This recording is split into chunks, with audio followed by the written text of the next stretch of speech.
Hello রেনবোজ, আজ মহালয়া। সবাইকে জানাই শুভ মহালয়া। আমি আর মা যাচ্ছি মহালয়ার পুজোতে। আমাদের চাটুজ্জেপাড়ের দুর্গা পুজো খুবই জাগ্রত। প্রায় 200 বছর পুরনো এই পুজো মহালয়া থেকেই শুরু হয়ে যায়। এখানে মহালয়ার দিন থেকে শুরু হয় দুবেলা আরতি। বেলগাছকে পুজো করা হয় এখানে। এই নারায়ণ মন্দিরেই বেলগাছের পুজো হয়। প্রত্যেক দিন সকালবেলা ভোগ দেওয়া হয় আর রাতে হয় আরতি।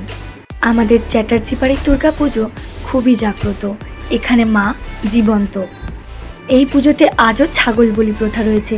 সন্ধি পুজো এখানে গায়ে কাঁটা দেওয়ার মতো হয়। আমাদের মা তৈরি হওয়া শুরু হয়ে গেছে, এখন শুধু রংটা চলছে। সেই প্রথম থেকে এখনও পুজোতে মায়ের সাজ একই রকম হয়। সাজের আর মুখের গঠনের কোনো পরিবর্তন হয় না। প্রত্যেক বছর মূর্তি প্রতিমা একই থাকে। দুর্গাপুজোর সময় আমার কোথাও যেতে ভালো লাগে না, কারণ আমাদের নিজেদের চাটুজ্জে বাড়ির পুজো এতটাই সুন্দরভাবে হয় আর এতই জাগ্রত যে আমার অন্য কোথাও আর যেতে মনই চায় না। আর আমাদের দুর্গাপুজোর মেন আকর্ষণ হলো এই পুজোতে রাম আর হনুমানের একসাথে পুজো করা হয়। ওই অকাল বোধনের পুজো, নবরূপে দুর্গা মাকে পুজো করা হয়। তোমরা আমার চ্যানেলটাকে তাড়াতাড়ি সাবস্ক্রাইব করে নাও। দেখা হচ্ছে পরের ভিডিওতে। আজকের জন্য এখানে বাই।